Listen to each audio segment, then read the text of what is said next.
We have a lot of news to cover today, including trade talk around the Calgary Flames. Apparently, several players have indicated they will not be re-signing with Calgary. We could see a mass exodus. We also have the latest trade talk involving the Ottawa Senators, Philadelphia Flyers, Florida Panthers, Boston Bruins, and more. We have updates from the Board of Governors meeting, including an update on the salary cap, several signings, ownership change in Ottawa, ownership change partially at least coming up in Toronto, as well as several other items from around the league, some coaching updates as well. All that and more coming up next. So welcome back to another video here, Top Shelf Hockey. As I mentioned, we have a ton of news. This is going to be jam-packed, so let's buckle up and get started here. We got a lot of updates. Let's start with the NHL Board of Governors meeting. Gary Bettman spoke to Elliot Friedman of Sportsnet and gave several updates that were discussed today. For one, we now have 100% confirmation that the salary cap going into next season will be $83.5 million, so it is just the $1 million increase. We also learned that they're going to be doing away with any specialty practice jerseys. So, like, teams will still host all of their different special event evenings, like, you know, your Pride nights, your military appreciation nights, Hockey Fights Cancer, all of that stuff. But players will not be wearing the specialized practice jerseys on the ice. So obviously Gary Bettman said that it's becoming a major distraction. Clearly there's been some players that are not comfortable with it and have spoken out, and it can really, it's ended up creating a major PR issue, which understandably so. And so what the league has decided to do is just to ban all those practice jerseys from being worn by the players. Now, they're still going to be manufactured. They're still going to be sold. Teams can still host all these evenings, and they'll be, obviously, like I said, in their team shops, you'll still be able to buy, Pride jerseys, Hockey Fights Cancer jerseys, military jerseys. They'll all still be available for sale. You just won't see the players wearing them on the ice. To me, this is really not a good step forward with the whole hockey is for everyone mentality. I know there's going to be some out there that disagree with that and think that the whole use of these practice jerseys were too much, and that's fine. You can tell to your opinion. One thing, though, that I did think was great about this is that usually a lot of teams would take those practice jerseys afterwards and they would put them up for auction, and they would raise money for a lot of charities.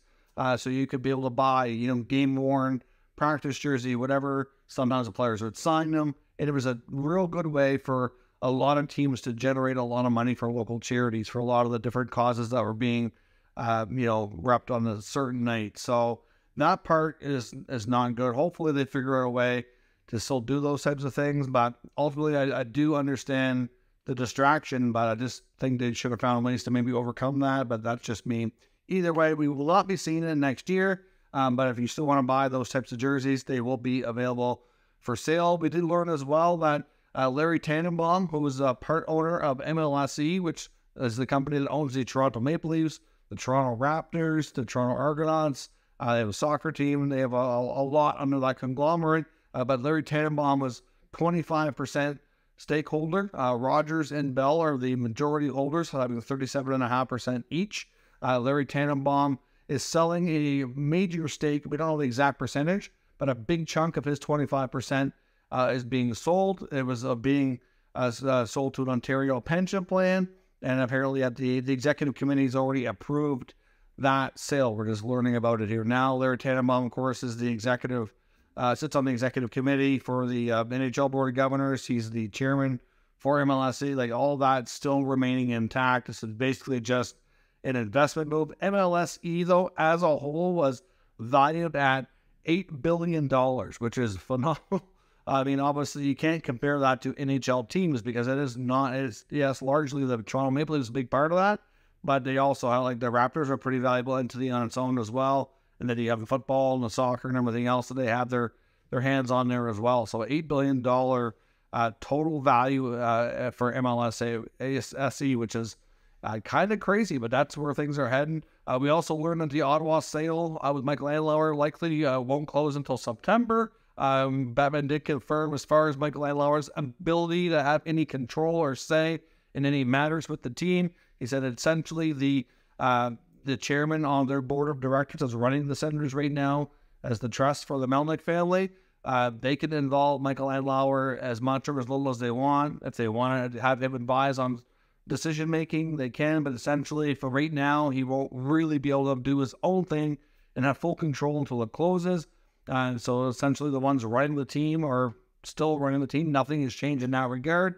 But it's believed, essentially, that most major decisions, he'll be brought into loop as to what's going on and likely consulted to some capacity. But I guess, they're obviously clearly, like Pierre Dorion is not going to make a trade. And if he finds out Michael Andlauer is really not in favor of it, he's not going to go against it because he's just going to get himself fired, which is going to probably happen anyways over time. But, they're not going to go against what the new owner's wishes, essentially what I'm saying, because they're just going to find themselves out of a job quickly. So, either way, there's a little bit of wiggle room there for him to be involved. We also found out about the Ottawa Senators today as well, that the NCC regarding the LeBreton Flats development, that they've been given an extension on their due diligence aspect, which was going to be coming due soon. They're all just being very understanding with the new ownership change, that they're giving him time to kind of get up to speed with the vial and everything like that.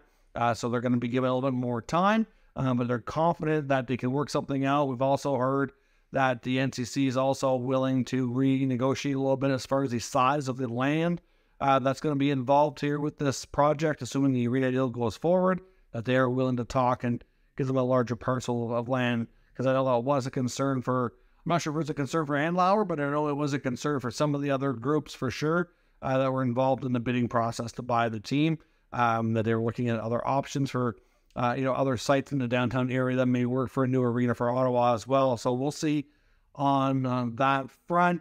That was really all of the major news of the Board of Governor meeting. We did have the Calder Cup, and the American Hockey League was finally awarded.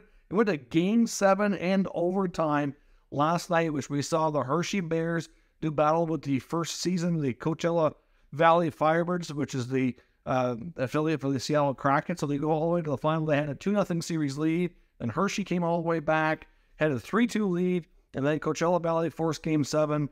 And then in Game 7, they had a 2-0 lead again, and then Hershey came back, tied it up, sent it to overtime, and won. So the Hershey Bears win the Calder Cup. What a dramatic fashion. That's a highly entertaining type of event that you'd like to see. Mike Vecchione is the OT winner for the Hershey Bears, bringing them their 12th Calder Cup in team history. Head coach Todd Nelson, obviously more success in the American Hockey League, certainly looking to likely make the jump to the NHL as well. So certainly, great finish to the American Hockey League playoffs, and lots of great players getting a lot of good experience in that as well. I know one player I probably feel for the most in that regard, Coachella Valley goalie Joey Decourt, who had a heck of a run. He was doing amazing and so close to being a championship there. Game 7 overtime. Doesn't get any more exciting if you're on the winning side, and it doesn't get any more heartbreaking if you're on the losing side. We found out today that the Nashville Predators were bringing in former Florida Panther captain Derek McKenzie to be an assistant coach with newly appointed head coach Andrew Brunette. Of course, they were former teammates and, of course, going to work together a little bit in Florida as well. So no big surprise there. So McKenzie gets added on to the Preds coaching staff. Also found out today that former Calgary Flame head coach for the American Hockey League team, the Calgary Wranglers, Mitch Love, who was overlooked for the head coaching job, which obviously went to Ryan Huska. He was in the mix to be an assistant in Calgary, but was also had some other interests, and he's going to be joining Spencer Carberry, the new head coach in Washington. So he's going to be an assistant there. So Mitch Love does make the jump to the NHL, but again, another exodus out of the Flames organization. And we're going to talk a lot about Calgary here, and some of their players likely wanting to move on here very shortly as well. There is further reports today to suggest that former Jet captain Blake Wheeler is most likely heading towards a buyout. As I mentioned in the last couple of days, he's pretty much confirmed now to be done in Winnipeg. They're trying to mutually figure this out. It's really the case. Obviously, he's a longtime captain, a longtime player there. I know he does have a pretty good relationship with GM Kevin Shovel-Dayoff, and I think they're trying to find the most mutually beneficial way to part ways. If they do a buyout, they're looking at a $2.5 million cap hit for this year and next. So from a financial standpoint, to me, it makes most sense for them to buy Wheeler out. When it comes to Josh Bailey with the Islanders, we know that Lou Lamoriello is trying hard to move on from a long-time Islanders player. They just don't have room, and they really need that cap space. He was a healthy scratch down the stretch. Didn't play in their playoff series, and obviously has made it clear and known that he doesn't want to be sitting out all the time. He wants to play, and he's got 1 year left at $5 million. There was some speculation that a team like Arizona might take him for the right incentive to be added to the deal, but Arizona Coyote reporter Craig Morgan has confirmed that the Coyotes are not interested. So they doesn't appear to be heading there. The Coyotes are looking to get more competitive, and they are looking to find some players who can be added to the lineup to help them win some more games and probably stick around for a while. And Bailey doesn't really fit what they're looking for. There is some word, though, that a team like Chicago might be interested. Obviously, they got lots of cap space. They have some flexibility on their roster. We know they're not the most competitive team here for the next little while, so Chicago might be a possible destination. For Anaheim might be a potential destination as well. Obviously, the Ducks have lots of young players, and they could certainly use a few more veteran guys around. And some of the veteran players that are on the Ducks team now, like, for example, Adam Henrique, might be moved out. And if they do that, it would create some more flexibility on their side to do a move like that. And there was also some speculation that he could possibly end up in Buffalo with former teammate Kyle Okposo. The Sabres obviously have a ton of young players. They do have a little bit of flexibility cap-wise, and it could be a fit there. Now, that's possible because they haven't made a decision on Tyson Jost. If they decide to re-sign Jost, that's probably going to eliminate a spot for Bailey. But if the Islanders are willing to retain a little bit of money, he could fit with the Sabres. And that might not be a terrible idea, but depending on Jost, they may not be a regular player. Those are your likely destinations if the Islanders are able to free themselves of the Bailey contract. Back to Ottawa for a moment, they apparently are showing interest in UFA goaltender Jonas Korpisalo, formerly, or soon to be formerly, the Los Angeles Kings. It's believed at this point that LA is likely going in a different direction, but I don't think they've completely shut the door of re-signing the Finnish goalie who they acquired at the deadline from Columbus. So we'll see about that, but that is one of the goalies that the Senators, who we know definitely need the experienced goalie, are very interested in on the UFA market. So we'll see about if there's a fit there soon enough as well. We also got word today that the Philadelphia Flyers and Danny Briere and one of his assistant GMs spoke to the media. We've heard from other reporters as well saying that the Flyers would really like to have another first-round pick going into 2023 NHL draft. And Danny Briere made it known that he would like to have that, but he says that it's not a guarantee, and it's far from a guarantee, actually, because it takes two to dance in a trade, and it takes, two to tango, so to speak. And some of the deals that they've been talking about just doesn't seem like they're going to come together. But to me, that's probably a negotiating move, probably a bit of a tactic on his part. They have a lot of players on the market right now, as we've talked about over the last number of days. We're looking at Konechny, Hayes, to a degree, Scott Laughton, Carter Hart. They're bound to get a first-round pick for somebody. But there was reports that when it came to veteran Scott Laughton, they were offered a late first-round pick and a second-round pick, and they reportedly rejected that offer. I'm not sure what team it came from, but that is a little bit insane for me. I mean, Laughton is a good player, but he's not more than a middle six guy, probably a third-line player on most teams. And you're rejecting a first-round pick and a second-round pick. That is an awful lot. And I know teams like Ottawa and Toronto were reportedly interested in the mix, but there's no way they're going to pay prices like that. They're going to have to come down on their price tag for sure. But at the same time, I understand Briere at this point knows he has time.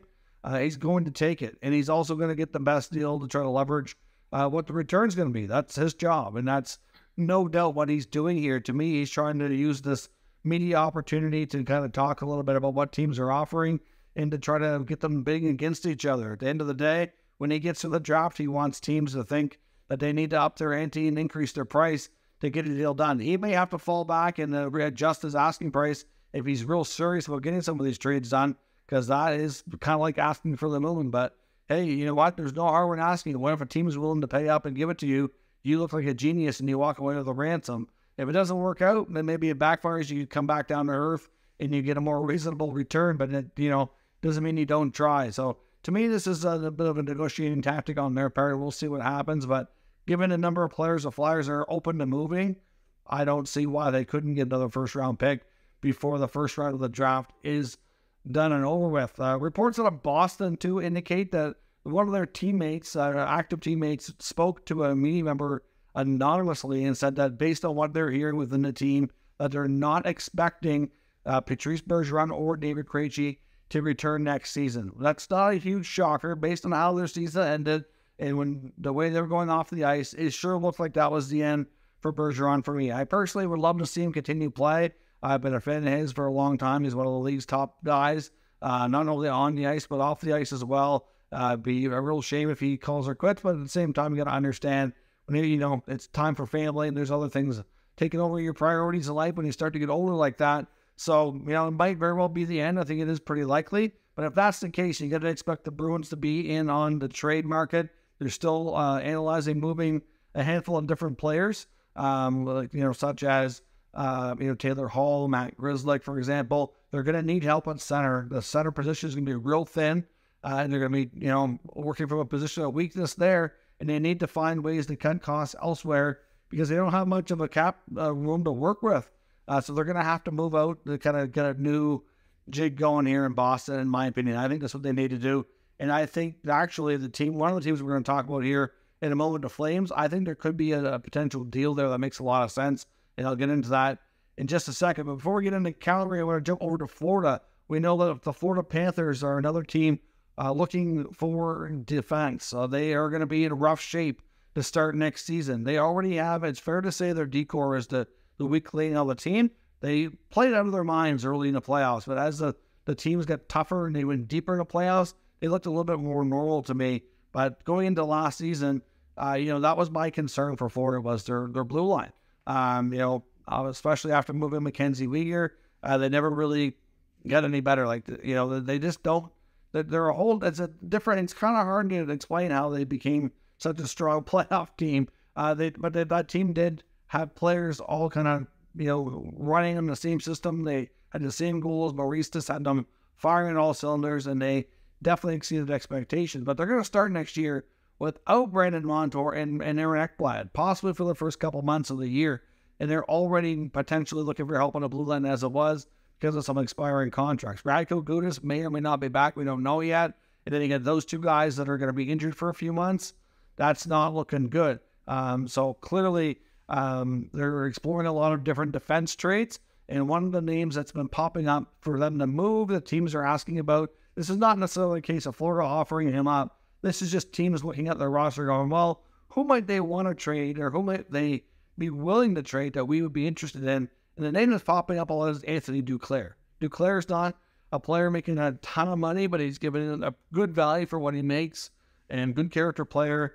And he's drawing interest from other teams that have the D people that they're likely interested in.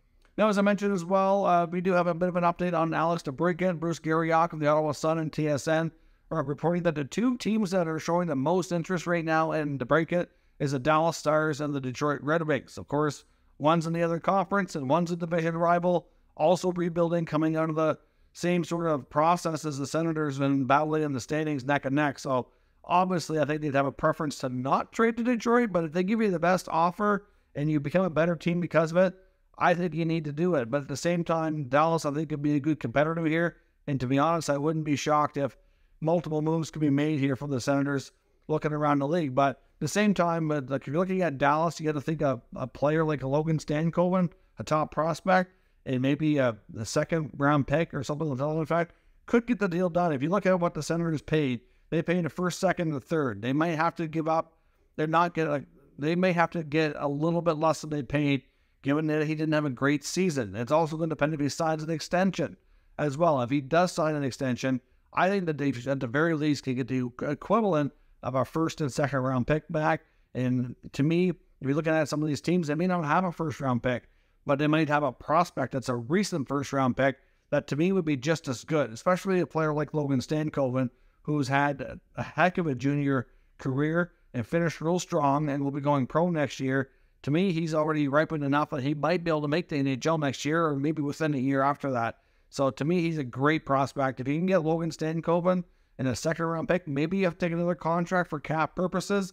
Maybe it's Mason Marchment or something like that. To me, I think that makes a great deal for the Senators. They could get away with, having a player that can then jump in now, a player that's good to, in the short term, and a draft pick. You can't do much better than that, in my opinion. In a team like Detroit, I think you're probably looking at a first-round pick and maybe a player like a Jonathan Berggren or something. More Philip Zadina. I would be sketchy on getting Zadina if I'm Ottawa, but it'd be likely that kind of a deal. They're not going to give up Lucas Raymond. They're not going to give up Moritz Seider. or anything like that. So, that to me is probably what your offer is going to be. So I'll be curious to see how things work out. Clearly, there's other teams interested, but Bruce is saying Detroit and Dallas are the main ones to watch, pushing the hardest at this point.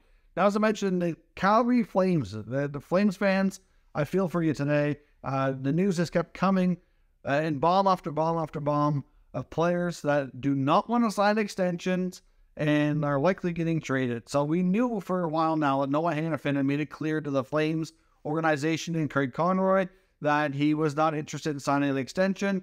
And we've been told by NHL insiders that a trade is very, very likely. If he's not going to stay, he's going to get dealt. We know that Craig Conroy made it clear as day when he was hired that he's not going to let another situation arise and play out like they saw with Johnny Gaudreau last year. That was a major blow to the organization that certainly set them back. They were led to believe all along and for up until the 11th hour that Johnny was going to re-sign. For whatever reason, didn't, change his mind, took off, ended up in Columbus, and they get nothing in return. That hurts a lot. They not only lose the player, but no return as well. He made it clear they were not going to let stuff like that happen. And players that were in their final year, that they wanted to talk to them, get a feel for where things are at, and if they're not likely going to, if they don't want to extend, then they're going to be traded because they don't want to go into the season with a whole bunch of distractions. They don't want to go into the season. If they go into imagine if none of these players were dealt and they have 4 pending UFAs, and let's say that they actually have a decent campaign, look like they're going to have a chance to get in the playoffs. They're not going to want to sell all these players off. They're going to want to get in the playoffs, but then they could lose them all by UFA status. They get nothing in return. They can't do that. It's too risky. So the Flames are going to be busy here. So it's not only Hanifin. Today we learned that Elias Lindholm was offered a very substantial extension, and he's not accepted it. It doesn't mean he won't. I don't think it's it's not like it's a complete no, but it's I'll let me think about it and see where things are at. And then we learned that Michael Backlund essentially said the same thing, that he doesn't want to sign an extension right now, and that he wants to kind of wait and see where things play out. And then we also learned that Tyler Toffoli also advised he's unlikely to re-sign, and they've made him available for trade too. So it sounds to me like right now that Hanifin and Toffoli are almost definitely getting traded. And when it comes to Backlund and Lindholm, I wouldn't say it's a given, but it's getting close because we know that Conroy made it clear that he does not want to go into the season with a bunch of unsigned players. Chris Tanev could be in there. We haven't heard much about Tanev. He's also in the same boat as well. Same with Zadorov. We already know backup goalie Denny Vladar likely getting dealt too to make room for Dustin Wolf. So there's another Flame to watch.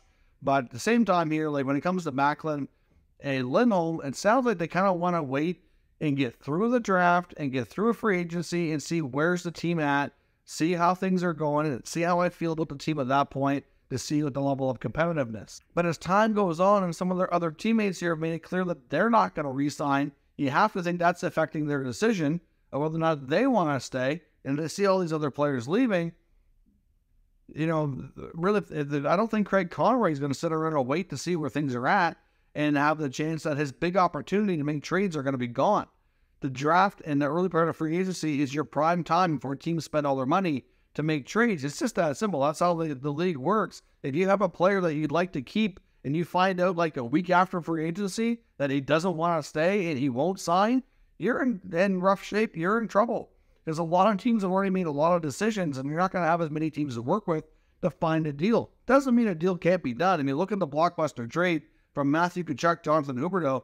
I mean, that was well into July last year. It can happen. It just makes it a lot more challenging when you have a lot of teams that have already used up a lot of their cap space. So at the end of the day, we have a case now where we now know that Hanifin, Toffoli, Lindholm, as well as Michael Backlund, are all extremely hesitant or non-committal on re-signing, and that could be a mass exodus out of Calgary, which you have to think that they have to take a long, hard look and think, do we need to go through a rebuild? That's a lot to get off their team. Now, could they do hockey trades for some of these players and get guys back that could be helpful right away? It's possible, and that's the only way they can avoid a rebuild, in my opinion. Now, as I mentioned earlier with Boston, I think the Bruins and the Flames could be great trade partners. We know the Bruins need help at center if the reports on Bergeron and Krejci not returning are indeed true, and I think it's fair to say that those odds are really good. Well, we know Elias Lindholm is a quality top 6 if not on most teams, at number one center. So I can see why wouldn't the Bruins have interest in him. He's also a really good two-way center. So is he Patrice Bergeron? No, but he's one of the better options around the league. If you're going to try to replace Bergeron, he's going to do a better job than a lot of guys. So to me, that's a good contract. And he's not making a ton of money next year. So from a cap perspective, it's easier to work with. Obviously, his extension is going to be more valuable, and that's something you can worry about after the fact for next year and beyond. And then you've got Noah Hanifin, who the Bruins have been in love with for a long time. It's no secret that the Bruins have wanted Hanifin forever and a day. So maybe they could work out a deal because the Bruins are likely going to want to change up their decor a bit. We've heard Matt Grzelcyk's available. There's been some talk about Hampus Lindholm, although I can't see that being the case. But with Lindholm's extension and McAvoy making a ton of money, I don't know how much money they're going to be willing to pay Hanifin is the only problem. So it may not be a perfect world, but I think you'd have to include either a guy like Brandon Carlo or Matt Grzelcyk, and maybe a winger like Taylor Hall. It's not going to be perfect. You're going to need more than that. But that could be like the starting point for the Bruins to look and include. Taylor Hall, who's from Calgary, maybe he's willing to go there. Defenseman like a Grzelcyk or a Carlo. And then you've got guys like Hanifin and Lindholm coming back now. I think that deal is a little bit lopsided. I think Calgary for sure does not get a good enough return in that case. So it's not going to be just that, but that's like your focal points. They'd have to add some, picks, prospect, or something else to it to kind of even things out. But could that not be the parameters of a start of a big trade that could help both clubs? I really think that's a real strong possibility. But we'll have to wait and see. Maybe it's simpler. Maybe they don't go so big. Maybe it's more of a case of Lindholm and Hall and something added to it to kind of even things out that way. Something along those lines. I think there could be something there between those two clubs. We'll have to wait and see. The need is there for both sides. The availability is there for both sides. Let's see what happens. It's going to be an extremely busy time. We're less than a week away now from the NHL draft. So stay tuned to the channel. We'll keep you up to date with all the latest news and rumors on all 32 NHL teams. Thank you very much for watching, and I will catch you next time.